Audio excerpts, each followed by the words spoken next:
Lift every voice and sing till earth and heaven ring with the harmony. Welcome to the Blitz with Rob and Chris. We back for another episode. Rob, what it do out there? I'm good, man. I started to take my hat off for that right there. That was just such a beautiful rendition of the Black National Anthem. But yeah, I'm doing well out here. Happy Juneteenth to everybody. Sat around yesterday just doing a lot of reflecting, only watching Black television shows, Black movies and things like that. But other than that, everything's good. Might hit the beach a little bit later out here in Miami, but yeah, everything's good over here. Yeah, y'all spreading all that corona out there. Listen, we live on Saturday, so it's not Father's Day yet, but happy Father's Day to all the fathers out there. And we want to welcome another father. Our medical expert came to join us today, Dr. Taj Adams. Tell him a little bit about yourself. Appreciate it, fellas, and thank y'all for having me on. An avid listener, been listening for the last year, and just proud of y'all for getting it started.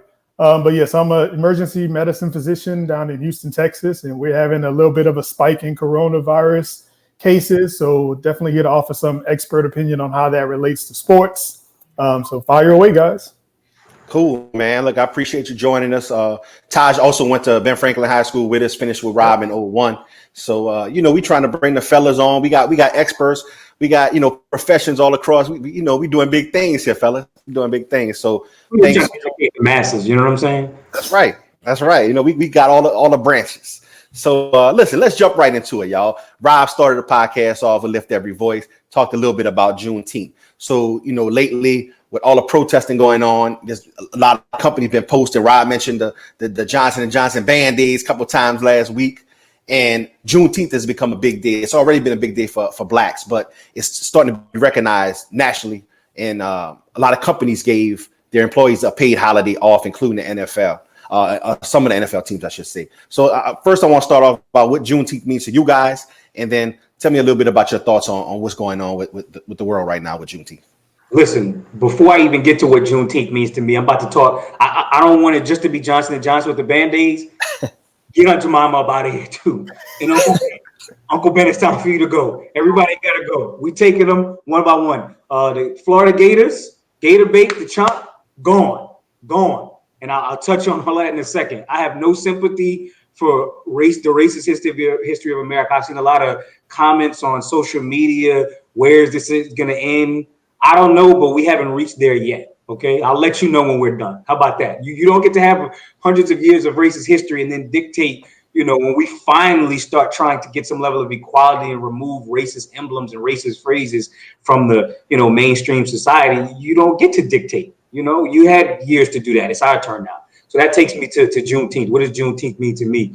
I probably was in college by the first time that I learned about Juneteenth. I spoke a little bit before. I was a history minor at Morehouse and just learned so much, man. Just started to learn about the history of, European colonialism in Africa, how the slave trade unfolded. I had a professor used to call it the Holocaust, horror, HORROR, and learning all of that stuff. And then finally learning, how our rights slowly trickled to us, the years of Reconstruction, Black codes, and how we were arrested for small things to put us back into indentured servitude after slavery. So to me, Juneteenth is really special, but to me it's special because people acknowledging it means that maybe we'll really get to start to talk about that full history after slavery. What came after that was a long fight, and it saw us get spikes in rights. And then, the civil rights movement came as we started to get more and more powerful, get people in political positions.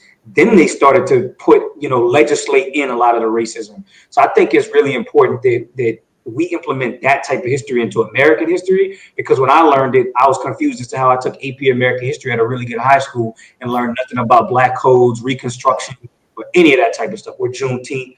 So to me, it's just like it's the tip of the iceberg of us finally starting to learn true American history. Yeah, man, I kind of agree with that. I mean, my wife and I were having a conversation last night, and she asked me, when did you learn about Juneteenth? And I had to think about it because it definitely wasn't high school. Right. I think I heard the phrase maybe in college, and I went to HBCU, and then I started researching it after I heard the phrase so many times. So it was probably sometime maybe at the end of college or after college when I first learned about Juneteenth and what it meant. And then when I moved to Texas, obviously it's a much bigger deal here because the slaves in Galveston were the ones that were the primary beneficiary of the Order 3 announcement to free them. But yeah, I think it's a start. It's a start to acknowledge this part of Black history, this part of American history, because I mean, these slaves were freed, but then at the same time, they were freed with no resources, nothing after that. So you kind of get pushed back into slavery when you all of a sudden let go and you don't have any resources to do anything else. So it means a lot as a day, but I think it's a day to kind of reflect on what happens after that and to kind of continue that history, continue those stories, continue to educate people that yes, Juneteenth happened, yes, the slaves were freed, but that's just the start of everything that's going on. And right from that point. Definitely, I agree with both of y'all. I think maybe it became a big deal, and me kind of learning, really researching it is when Donald Glover's show Atlanta had an episode called Juneteenth, and really, made it prominent. And like you said, Taj, like for me, that's really embarrassing to say, Black men, we don't. It really wasn't a day we celebrated. And I'm glad it's coming to light. I'm glad we probably should be celebrating that a lot more than we celebrate the 4th of July, to be honest. We weren't free in 1776. That's what I'm saying. What the 4th of July got to do with me? So, right, exactly, right. That's what I'm saying. And so, frankly, this has been kind of a running trend for how I feel about this whole situation ever since it started with Drew Brees. And the fact that they gave people off, it really pissed me off, to be honest, y'all. I'm going to tell you why. I've been doing a little research. I've been digging up a few numbers. So, we all know slavery was abolished, or, we were freed in 1865. Segregation, what you say, right? Emancipation Proclamation was 1863. The war ended in 65. Right, 65. Juneteenth, exactly. Segregation ended in 1964. My dad was 11 years old. My mom was 9 years old. Now we in 2020. So I read a few stats. We've had 18 Black CEOs in Fortune 500 company history. The first one was in 1987. The second one was in 1999. Currently, we have 4 Black CEOs, all male, no females right now.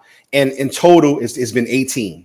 But currently at 4, that puts us at less than 1% of Black people in positions of total leadership of Fortune 500 companies, while we make up 13.5% of the population in the U.S.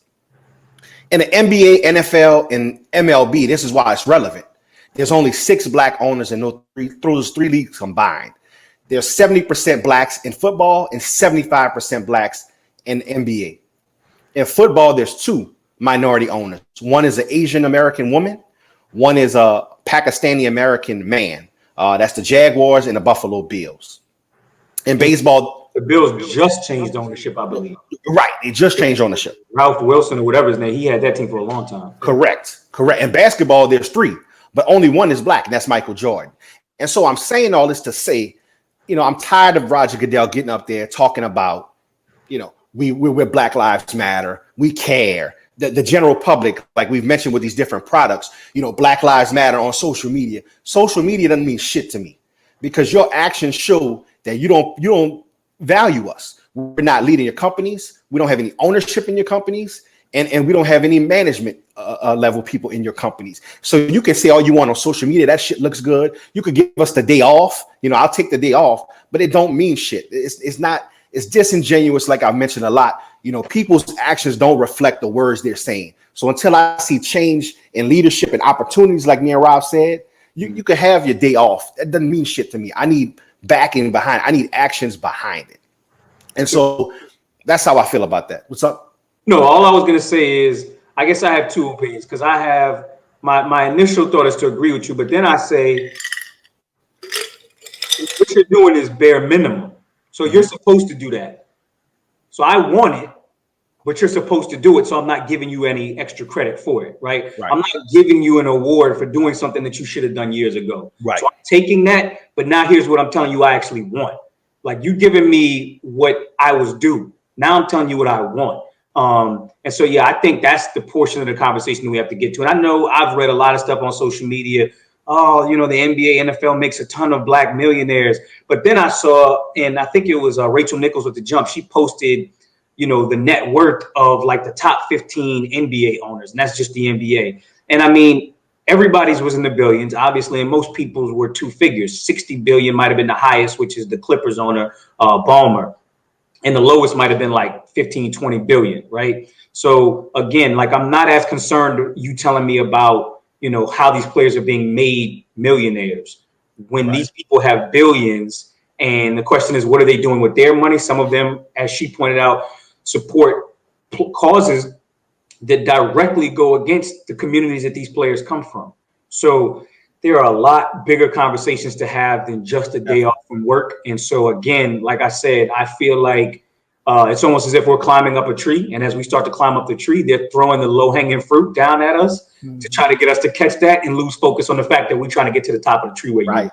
All right. So I'm catching that, and I got a basket at the bottom, and I'm throwing that little apple you threw me down in the basket, and I'm still coming up behind you up this tree. But it really has shocked me just to see kind of the responses on social media about, you know, get over it. Are you happy now? You know, other groups of people have gone through other things. Listen, you know, I don't want to ruffle a bunch of feathers. The Irish were indentured servants, very different than chattel slavery. So I'm tired of seeing that comparison. I just think that a lot of what's going on, it's nice that these corporations are doing what they're doing. The other side of the token is that some people are legitimately showing their true colors in a very negative fashion, and very much so in the sports context. I mean, I'll throw one example out there. Doak Campbell Stadium, Florida State Stadium. I saw that. People was a known racist, fought very hard to keep the school from being integrated as the president, and fought hard to suppress the students meeting to fight for integration. So there's a movement. It's Bobby Bowden Field, Doak Campbell Stadium. There's a movement to just make it Bobby Bowden Stadium, and people are pushing back. But I feel like a lot of people really couldn't tell you much about Doak Campbell to begin with. And secondarily, I don't feel sorry for a racist having his just come due. You on the wrong side of history. The least that we can do now is strip your name off of something. You know what I'm saying? You got to live your whole life being a racist. There were generations of people who had to live through your racism. I do not feel sorry, and I don't think we're robbing history of anything by removing those people's names off of stuff. Totally agree, man. Totally agree. So we'll leave it at that. I know we'll have more discussions in the future for sure, because this thing is going continue to grow. But let's move into basketball. NBA is trying to return.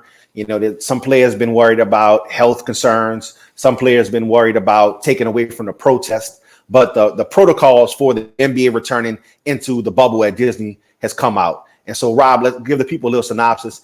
And then, Taja, I'd like to hear your opinions on, you know, the safety of the bubble. What do you think can happen if certain situations, important members get the virus? How does that impact the playoffs and such forth? All right. So the bubble guidelines, we talked a little bit about it off the podcast, just in terms of there will be different locations set up for each team. They released a 113-page rule plan. So there'll be different locations set up for each team. The teams have to practice social distancing. They're allowed to do things like video games, ping pong, golf, but they can't share any of the equipment. It's all got to be socially distanced. There are discipline measures put in place for the players, I guess, failing to abide by the guidelines. If you refuse to comply, you may be subject to some CBA sanctions, fine, suspension, different things like that. And we talked a little bit about the visitation rules. There will be no visitation until 2 weeks. No, I'm sorry, the second round of the playoffs.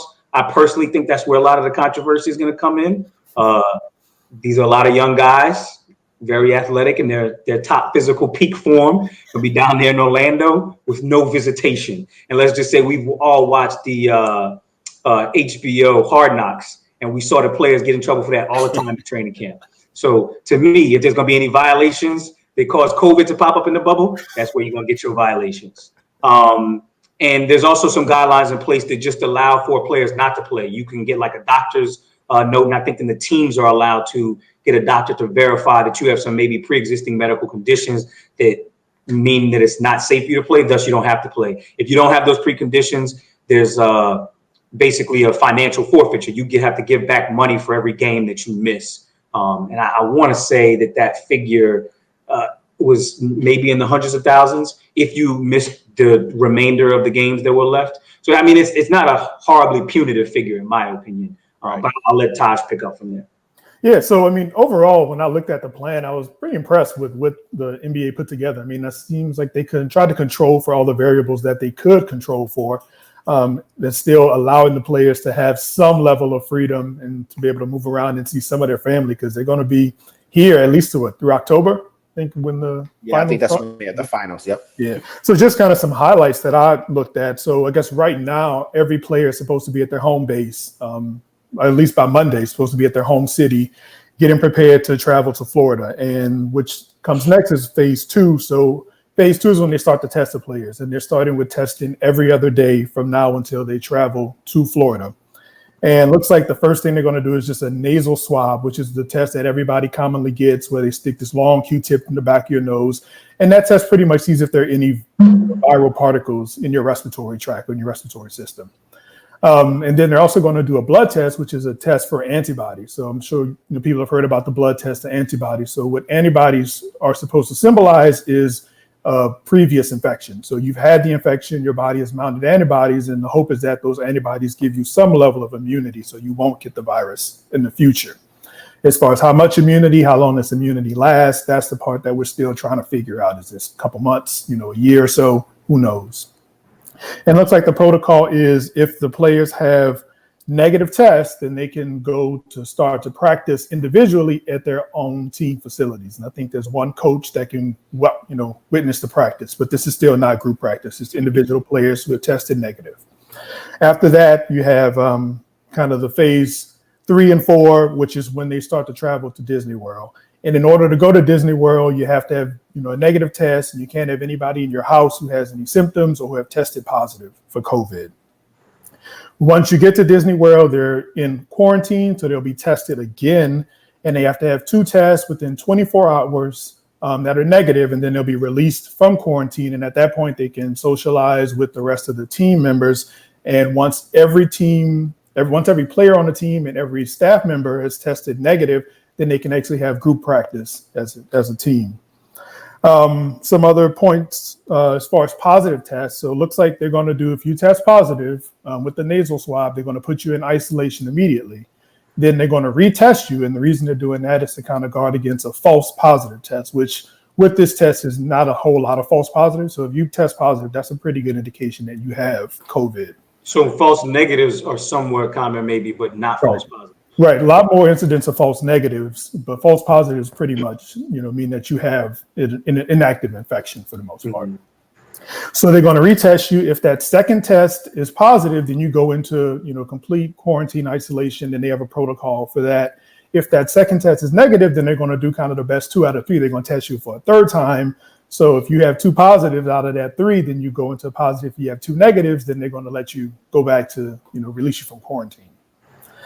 Which is interesting about their picture is that, so if you go into quarantine, they're following the CDC guidelines. So that means that you're probably going to be out at least maybe 10 to 14 days based on what the CDC says. And then they're doing a separate protocol for competitive athletes, which is from the American College of Cardiology, which says that after your symptoms are resolved, you still wait another 2 weeks, and then you get cleared by a cardiologist before you're back to sports. So you out for the rest of the season, like a potentially be out for 4 weeks. Come on, man, this is crazy. And like realistically speaking, tell me your medical opinion. We're gonna have a lot of players test positive, right? Do you think so? I mean, just from watching the news every day, they're not in bubbles, so maybe that's part of it. But we just saw all these Clemson play, all these other players. Right. What do you think the realistic chances are that they go through a whole playoff scenario in this bubble with no positive test? And wait, quick question. I want to piggyback over Rob's question right quick, and I'm gonna let you go, Taj. Mm-hmm. If everybody enters the bubble under those circumstances which you gave the guidelines, and you test negative, realistically speaking, there shouldn't be any way to catch the virus, correct?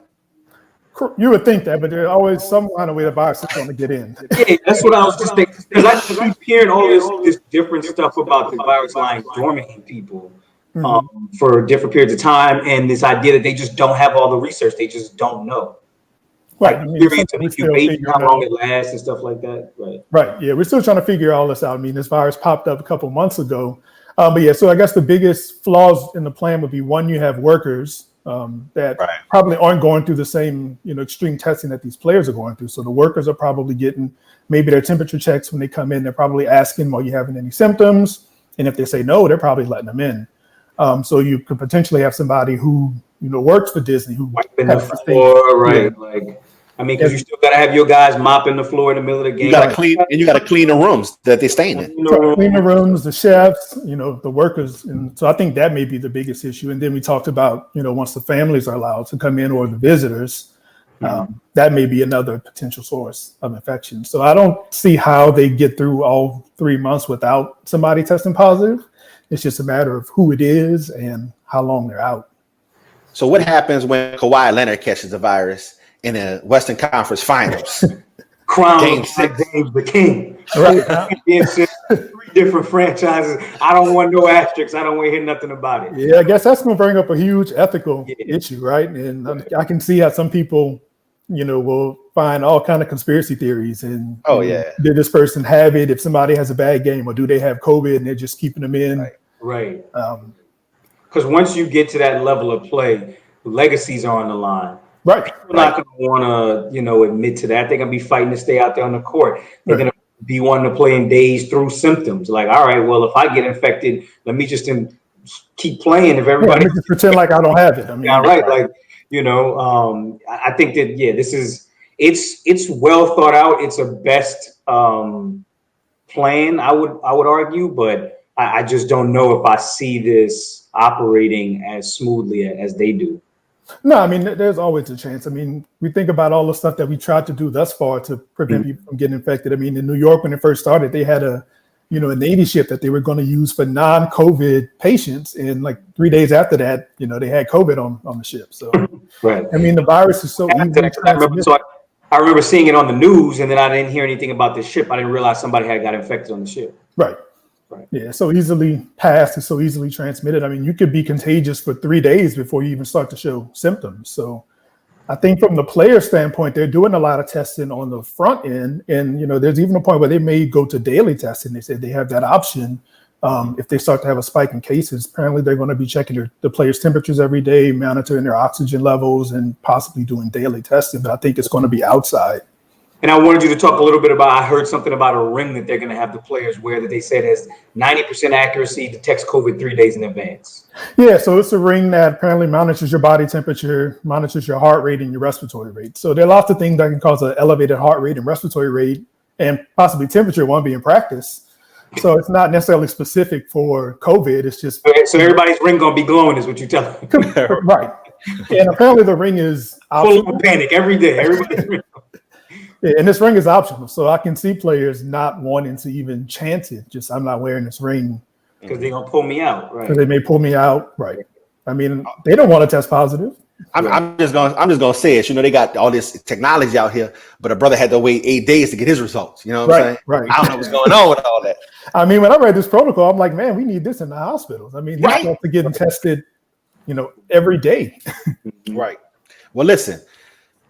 I defer to you on all that. I think it's the best plan we have. Right. But I'm a betting man, and so one thing I will bet on is the over under on divorces.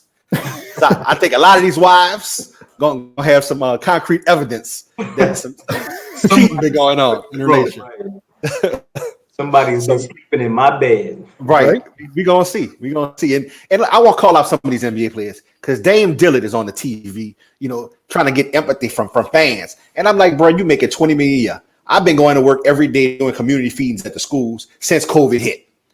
And I ain't making none of what you making. Taj, I know you in the hospital. So, Rob been chilling on his sofa, but we been out here working. So I don't want to hear Dame Lillard out here talking about he's scared. 26 years old in the prime shape of his life. You ain't got nothing. Go collect your money. Also at the protest with thousands of people standing right around him, right? Okay, I thought I remember seeing them. Yeah. Barring anybody with some significant underlying medical history that we just don't know about that they've kept private, I think the biggest risk for these players is probably the risk of being out for up to 4 weeks as opposed to actually having a severe case of COVID. I mean, You know, their mortality is probably less than 0.5%. These are all young, healthy people. Right. Definitely. So it's more than being out for 4 weeks. Granted, Right. the optics would look horrible if you do have one NBA player that tests positive and just unfortunately gets a severe case, gets put on a ventilator. I don't think Right. the NBA recovers from that. But what about the coaches and the referees, like the people? Yeah, like Greg Popovich and Right.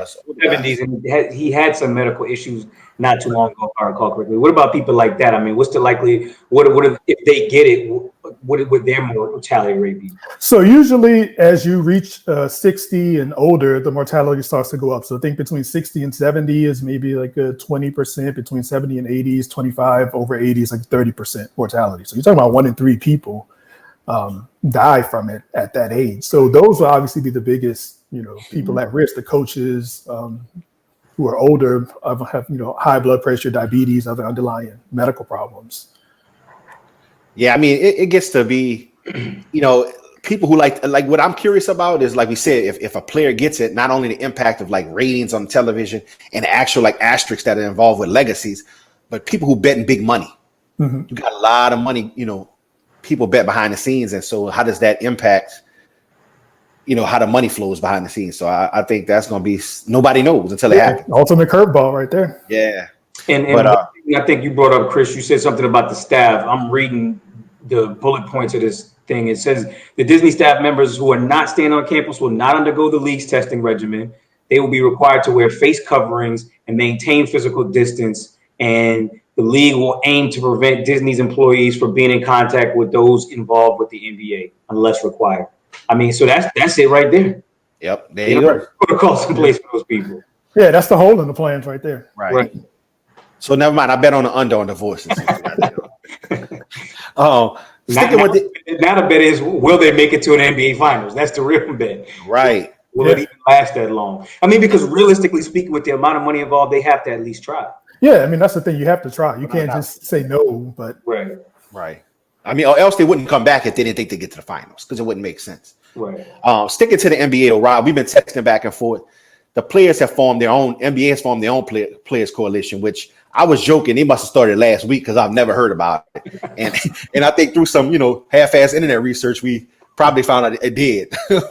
But Kyrie Irving is the leader of the players coalition. So my question to you guys is, for one, is the players coalition in NBA, do we think it's of the magnitude of what the NFL did a couple of years back? And then secondly, is Kyrie Irving the right man to lead your job, lead the movement? You know what I'm saying? Yeah, I mean, I don't want to take shots at a lot of these young guys trying to do the right thing, right? But the reality is the NFL Players Association has been in existence for a number of years. We know what the NFL Players Association has done. They've started a number of organizations. They've raised a ton of money. The NBA Players Association, best I can tell, like you said, from some shoddy internet research, but even the ESPN article I was reading referred to as the recently formed Players Coalition with Avery Bradley and Kyrie Irving at the head. It sounds like they had a phone call and they have some ideas. And some of the ideas revolve around ownership, leadership and general manager positions and all this different type of stuff. I think the reality of that being, those are conversations I would still argue that can be had while playing basketball. Because again, I still maintain that what you are now talking about is striking in an effort to get better representation in positions of management. I don't know if that's something that you collectively bargain for. I don't know that they know that that's something they collectively bargained for. It doesn't seem like it was run through the Players Association, which is headed by Michelle Roberts, an African-American woman who's a former public defender out of New York, very well qualified, a very astute attorney, and she's super aggressive and qualified. I mean, if you would have brought this to her, she would have found a way to make it work for you. Is the point that I'm trying to make. So just the way that it appears to be going forward just kind of seems to be, I don't want to say shoddy, but it kind of seems to be last minute and being put together with duct tape. And so while I'm not going to take a direct shot at Kyrie at this moment, I think that the manifestations of what they're doing shows that maybe they shouldn't be, the ones leading anything. I mean, you have a Players Association head in Michelle Roberts, and you have a Players Association head in Chris Paul, who have done a really good job for a long time. Why not just run it through them? Definitely. Yeah, it makes sense. I was just going to piggyback on some of the stuff that Rob said, but I think that makes sense. It's almost kind of like haphazardly coming together. And it's like, I applaud the young man for doing it, but use your resources at this point. Yeah, I mean, listen, I think Kyrie is, proven more times than not that he should not be leading the head. Also, we had a friend text us talking about if Kyrie won't leave the movement, how about he add some sisters to the party boat in Miami? So look, listen, you got to start, baby steps. That was the party boat after what was the 2017 championship that the Cavaliers won. He was down here in Miami, left out of one of these little docks on a boat, and it was a lot of snow bunnies. It was a lot of snow, and like there might have been one sister on the boat, and it was him and all his homeboys who all appeared to be African American men. And if you haven't seen it, go to TMZ. The sister was on the edge of the boat. Like if anybody put a pinky on it, she was falling out. She looked like she crawled on. She looked like she was invited. She looked like she might have been one of his boy's sisters. Just got a late invite. You know what I'm saying? But before we move on to the NFL and college football, one of Kyrie's teammates, KD, called out a former teammate, Kendrick Perkins. Perkins has been on ESPN as an analyst. He's kind of made a name for himself in terms of making headlines with some of his takes. And so one take he made about he didn't believe Kyrie was the right leader for the move, as we just discussed. Kevin Durant came out and called him a sellout. And so now, you got this players coalition forming, you got former teammates beefing, and that's what I mean. Like they don't seem to have their stuff together. They're tackling one another instead of they talking about, the season taken away from the protest. How about you three idiots? Y'all taking away from the goddamn protest. So there's so many places I want to go with this conversation because like I've been texting each one of you individually off the pod, and first of all, just the infighting. We talked about me and Ty's text talking about Malcolm and Martin. You can disagree about the manner and means to get to the destination, but you should never be disagreeing in public. Those are for private conversations. So to the KD conversation. Kendrick Perkins has made a lot of statements that are just like somebody needs to take his microphone. It almost appears to me that he's trying really, really hard to make himself relevant by saying controversial things. At the same time, KD has made himself, he's put himself in the crosshairs of a lot of negativity based on his subtweets and ghost accounts and always being in the comment sections of the stuff. It's too much sensitivity, Yeah, he gets on my nerves too. So both of them get on my nerves. But larger conversation, I'm just really confused about like Dwight Howard and Avery Bradley, who are on the number one seeded team in the Western Conference, linking up with LeBron's former teammate in Kyrie Irving. Like, what is behind that? Like, these are two guys who have a chance at an NBA Finals and have a leader on their team who is a leader in the movement. So I just kind of find it odd that instead of turning to the leader on their team who's a leader in the movement and saying, what can we do? You have the voice to accomplish whatever we might want to do. They've turned to Kyrie, who's not active, right? Who stands to lose nothing by having the season canceled. He can't even go to the bubble. He can't go to the bubble. Him and KD can't win an NBA Finals. They're not putting anything on the line by not playing this year, by not having a season this year. Which lends me to the other point that we haven't really discussed, which is that Kendrick Perkins said that he heard Kyrie only did this after he was told he couldn't go into the bubble. And I heard other people echo that. Matt Barnes. And then they said he started the phone call with 80 players where they talked about all these different things. Maybe they could start their own league, all these different ways that they could address these issues. So I can't speak to that. I don't know when he made the decision to start this coalition and how it all forms, but the timing certainly sounds bad. It definitely looks fishy. And like a lot of people have pointed out, Maya Moore left the WNBA to work with criminal justice reform. She helped free an innocent person and has decided to continue to work in that. That's how you put everything on the line. Colin Kaepernick took a knee and he's no longer playing. You are talking about not playing in a season that you could not play in. That's not sacrifice. I'm sorry. Like you're trying to get everybody to make a sacrifice when you're not actually sacrificing anything. So I do question Kyrie's motives because of that. Yeah, without a doubt, bro. I have no trust in Kyrie or his thoughts. He's wrong about the earth being flat. He's wrong in how he handling this. He's wrong about everything. So you find y'all another leader before y'all start that damn movie. and for the sake of just having a whole NBA podcast, let's jump to the NFL and college football. The next two major sports, team sports, coming, live, but without a bubble. So college football players have been welcomed back on college campuses. NFL players have been welcomed back into their facilities. But there's been an outbreak in both institutions among various teams. The Dallas Cowboys has 14 players test positive. Clemson University had 23 players and staff. I think it was 21 players and 2 staff members. UT has multiple players. Houston, out where Taj is, has multiple players. In Ohio State, I would say, Rob, you can give us the technical terms, but essentially forced their players to sign a waiver saying if they get coronavirus, Ohio State is not liable, which seems, unfair to me. The important part of what you just said is forced, i.e. coercion, i.e. the law. So I don't really know. Like, if your scholarship is tied to you playing, you have to play to stay in school. How you have me signing a waiver to play something that I have to play? Like, saying everybody is feeling their way around a dark room right now.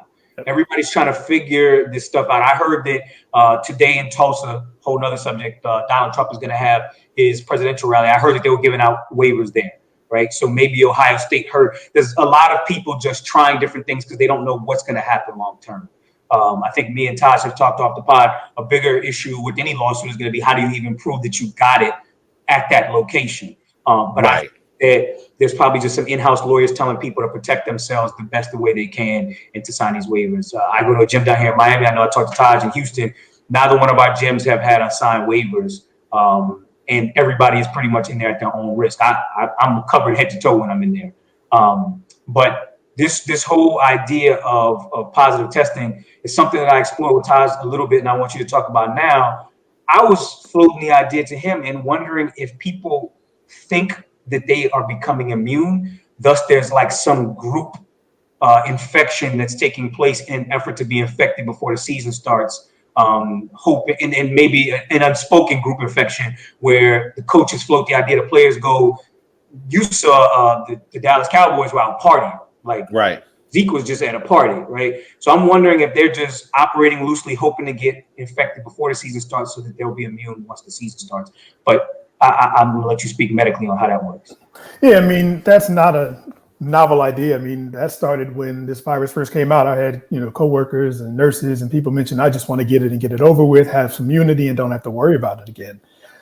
So obviously that's what we think happens, right? You get an infection, your body mounts an immune response, you clear out the infection, and then for some period of time, you have antibodies, or your immune system will recognize whenever that virus is back in your system, shuts it down before you get an active infection again. We're trying to figure out, like I said earlier, how much immunity we get from COVID. Does it depend on if you have symptoms or if you're just one of the asymptomatic carriers? And we're trying to figure out ways to measure that immunity. We thought antibodies were the answer, but that's turning not to be positive because not everybody has antibodies who's had an infection. So maybe there's some other parts of the immune system that play a role, and we just don't have the test or haven't discovered how to measure those markers of immunity. And then we don't know how long this immunity lasts. I mean, are you immune for a couple months? Do you have immunity for the rest of your life, for a couple of years? I mean, we have to get a flu shot every year because your immune response wanes and the flu virus mutates. So it's a risk that some people are taking. The virus, for the most part, in a young, healthy person is very mild. You probably won't need to be in the hospital. You'll recover with no complications. It is a risk that you are, potentially can expose somebody else in your household if you have older people in your household, kids. But yeah, I mean, some people think that, if I get it now, then I'm good. I don't need to get it. I won't get it anymore. I'll get it before the season starts and I'm good. So we don't know the answer to that, but I wouldn't be surprised if people are doing that. And if we see more cases, because people just don't take it that serious, think it's very mild and, congregate together, especially young college kids, get it and done with it. They may have COVID parties, Corona parties. I'll put nothing past the young folks. Sure. So Dr. Fauci, who's kind of been like the head speaker on COVID throughout the process, at the press conferences and the releases, he's mentioned that he doesn't foresee the NFL and college football season being completed without the bubble. He was like, they need to go into a bubble like basketball if they feel like they want to have a full season. So my question to you, Taj, is do you think, first of all, is a bubble even possible with the number of players on teams in the NFL and college football? And then secondly, do you think that without a bubble, the seasons can be played in full? Yeah. Let me just give you just the numbers, give the podcast numbers, 53-man roster in professional football. And I think you have like an 85 scholarship limit in college Division I football. So those would be we're talking about 15 in basketball, but now 53 and 85. Yeah, I mean, I think the logistics of a bubble don't work out. I mean, NFL probably has the resources to try, but, they would need to start working on that and getting that together. Now, you mentioned the 53 players, but then you have the trainers, coaches, the rest of the staff. Right. You have, teams spread out in 30 different cities. And then you trying to play a whole season, which could span up to 7 months. So you're talking about isolating all those people for 7 months. And I'm not sure if you're going to do, maybe 4 core cities and have people, kind of isolate there, but then teams have to travel to, to play each other. And even if you try to minimize the amount of cities that you have, you still have to line that up with the schedule. Right. So I just don't see how logistically you can have a bubble. And then college, I mean, I don't even think it's even imaginable to have a bubble. I mean, you have so many, levels of college football. You have so many different resources based on 1A teams, 1AA, all the way down. So I don't think a bubble is feasible for either one of those two. And I don't think either one of those two get through the season without cases. The question will become, is a breakout or, outbreak of cases enough to shut the season down? Or at that point, will we just be as a nation kind of, content with having coronavirus in the background and realizing some people are going to get it. Some people may die, unfortunately, from it, but we can't completely stop it without shutting it down again. So I think the seasons will both continue. I think we'll just have whatever level of tolerance we have for the number of cases and how it'll affect the season with players being out, possibly coaches being out.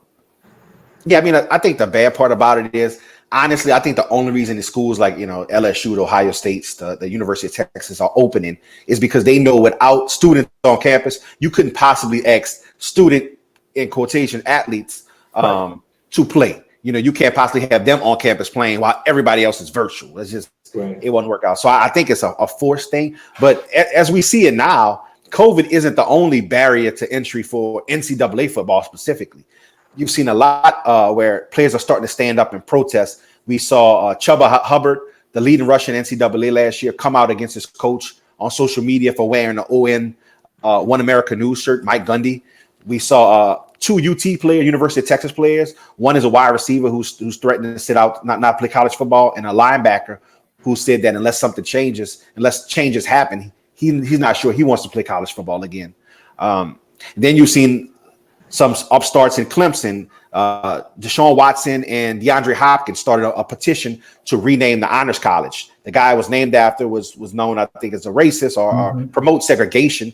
And so they got it changed to the Clemson University Honors College. Rob mentioned Florida State with Doak Campbell. LSU just renamed the Middleton Library. So it's a lot of movement going on around protests as well in college outside of COVID. So where do you guys kind of see this movement heading along with COVID? How does that create any barriers or how does that impact the college football season? I mean, I think like we were just saying before, this idea that the players just now understand the power of their voice. And I think that we joke a lot about millennials eating Tide Pods and all this different type of stuff. The advent of social media allows them to express their voice in a way that previous generations couldn't. If someone would ever have expressed to a coach like Mike Gundy that they disagreed with his choice of news based on the political views that news expressed in person, they might get benched, right? We would never know what the backstory was. They might have had an argument in practice and we would never hear about it again. Or the coach might tell the player to shut the hell up and we would never hear about it again. With this idea that social media allows everyone to have a voice, and now people are listening to the voices of African Americans all over, from all of our jobs to, within college sports. So that allows them to say these things and be heard. So I totally respect their decision to use this moment to get out whatever they want to get out. My only, comment on it, and it really is general to everybody in this type of situation, is that you really sit down and iron out what you're looking for. Don't waste the opportunity. I mean, One American News was how Mike Gundy chose to get his news. I don't know that you can ever really censor where a person chooses to get his news. I can't understand the argument that it's culturally insensitive to wear during these types of times.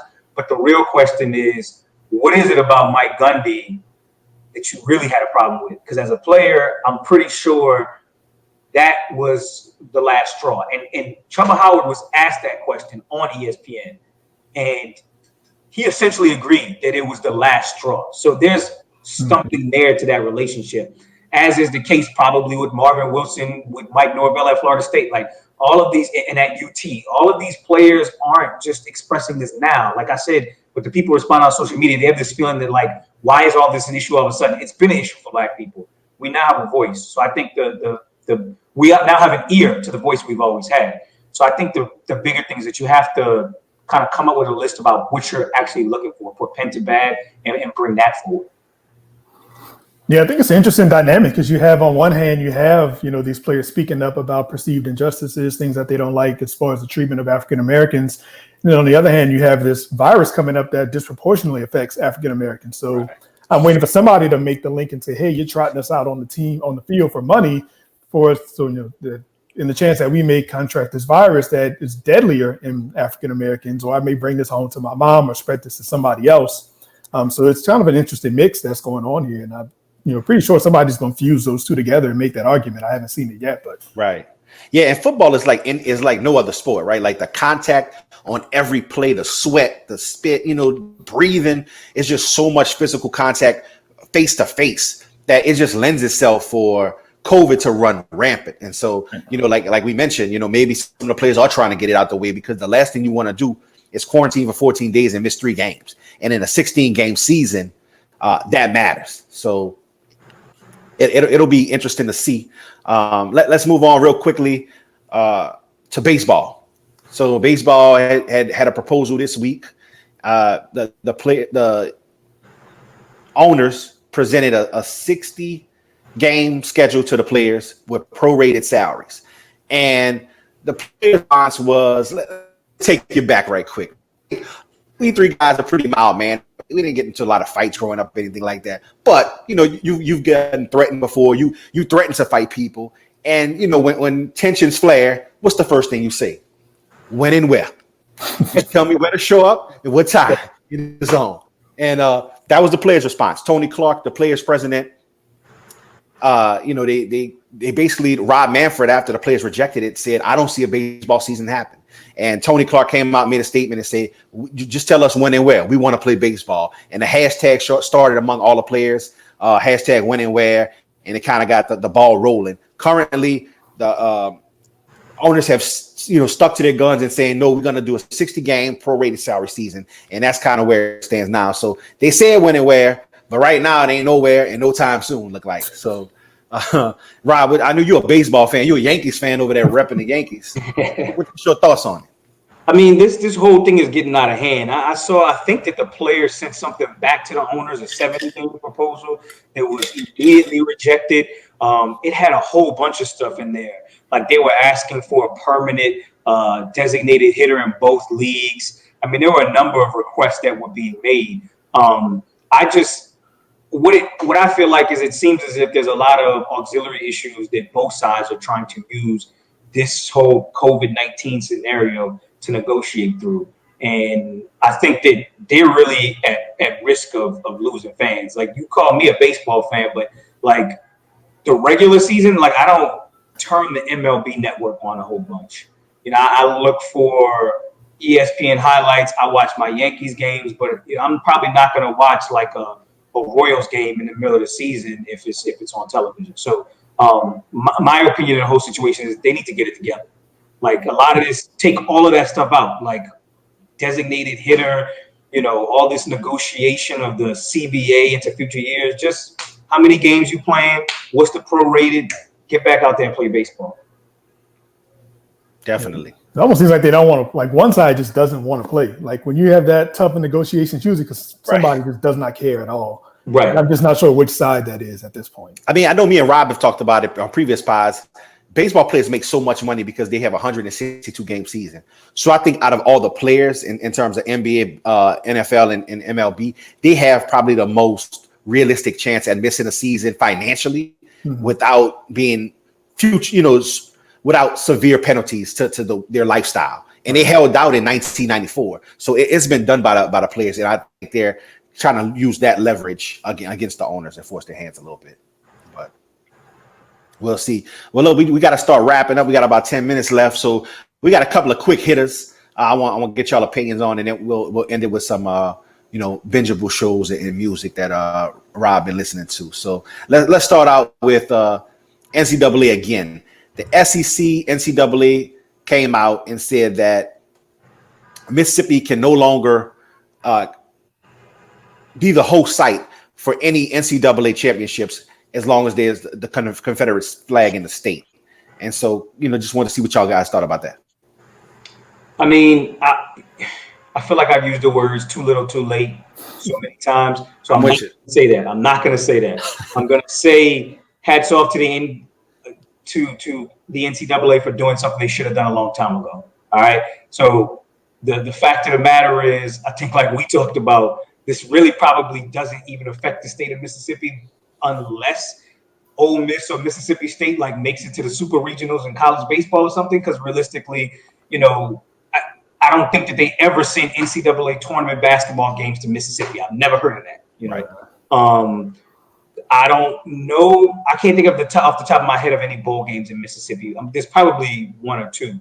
But that's still, I think, not NCAA affiliated. Bowl games are a function of a whole separate entity. The NCAA runs all the other championship events. So I think it would only really affect probably baseball and maybe some other events. So I don't know how much pressure it legitimately puts on the state of Mississippi. I also heard that the state of Mississippi is strongly considering doing it anyway. So it might just be kind of piling on to get some credit for something that was going to be done. So you can say after the fact that you're on the right side of history.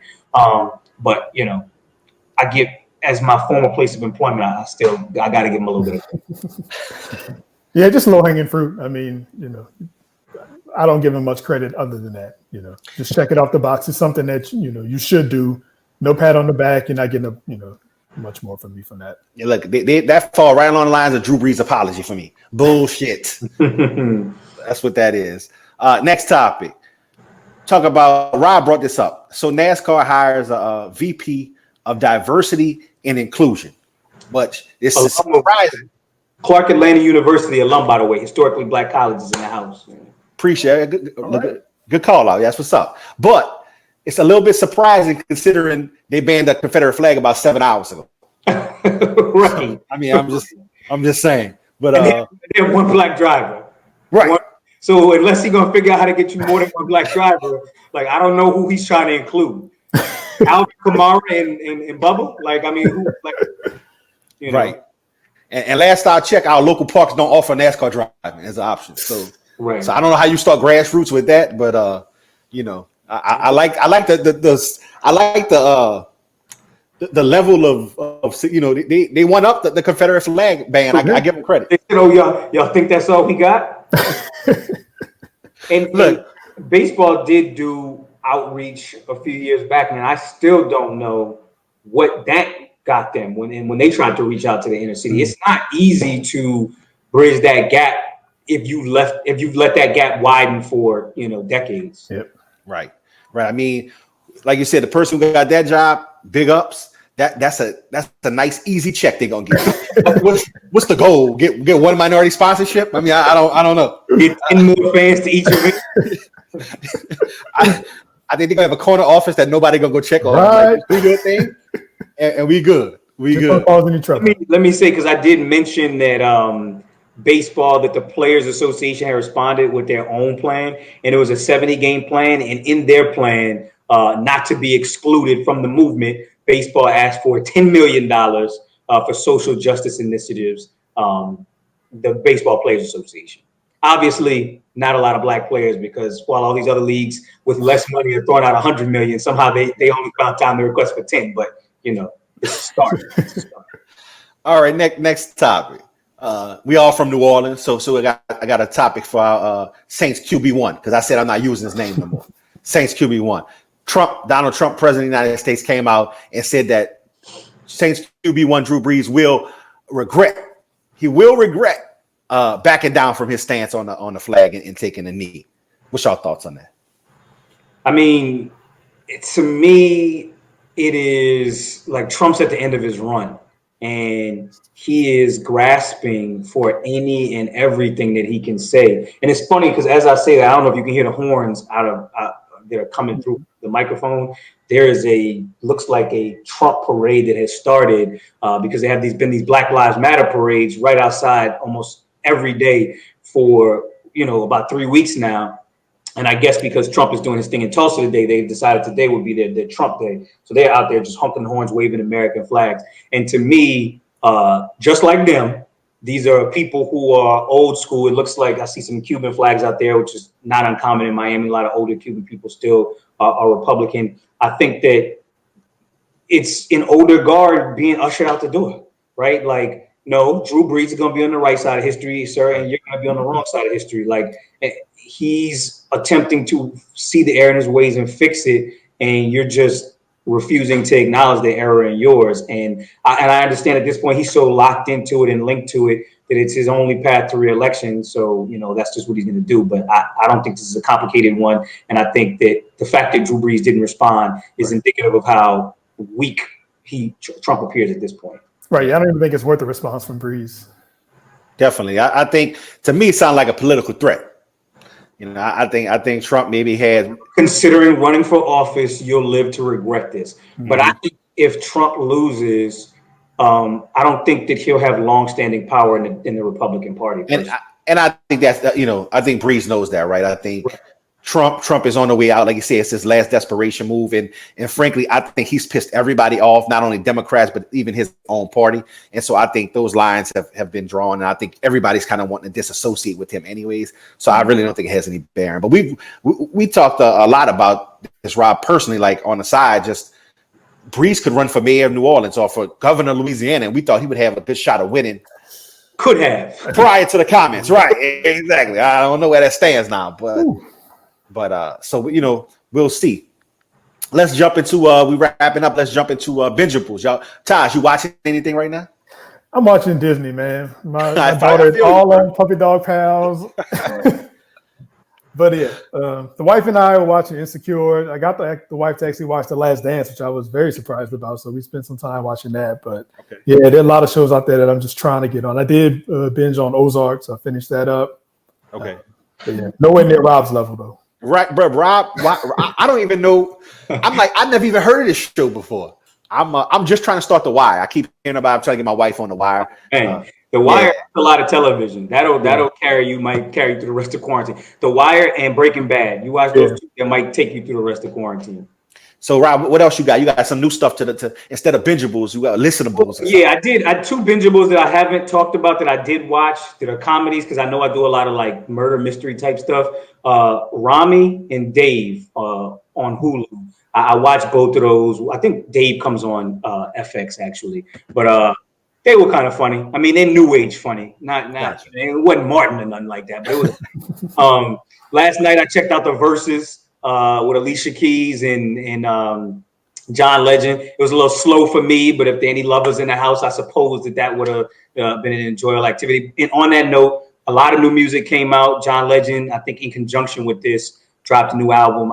Alicia Keys has an album coming. She might have released an additional song. I don't know if the whole album came out. And then there's just like a ton of kind of protest rally music that's getting released.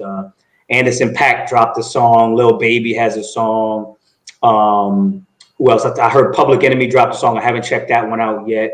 Trying to think. I know Meek Mill has something that was out. Her, I know, has something that's out as well. So just go to your whatever streaming site you use and go check out the new music. Listen, don't let Rob fool you. When me and Taj dialed in, man, I don't know what he was doing, but he had that Netflix and chill, vibe going. So don't let Rob fool y'all. I was listening to Tiana Taylor. Tiana Taylor dropped. Oh yeah, she did drop a new. A lot of good music on that Tiana Taylor album. I like that.